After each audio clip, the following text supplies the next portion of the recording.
హోంగార్డులను గందరగోళానికి గురి చేస్తున్నారన్నారు హోంమంత్రి నాయిని. తెలంగాణలోని హోంగార్డులకు ఇతర రాష్ట్రాల కన్నా అధిక వేతనాన్ని చెల్లిస్తున్నామని చెప్పారు. హైదరాబాద్ కొండాపూర్లోని 8వ పోలీస్ బెటాలియన్లో నూతనంగా నిర్మించిన కమాండ్ అండ్ కంట్రోల్ సెంటర్ను హోంమంత్రి నాయిని, డీజీపీ అనురాగ్ శర్మలు ప్రారంభించారు.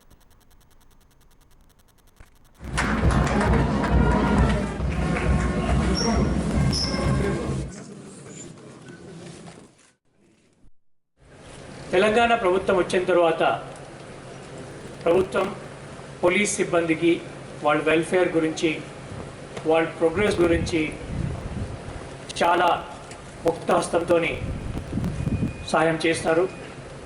అందుకే మనం కూడా ఇక్కడ చాలా కొత్త రీతులు, ప్రణాళికలు, కొత్త వాహనాలు అవి అన్నీ మేము తెచ్చుకోగలిగాం.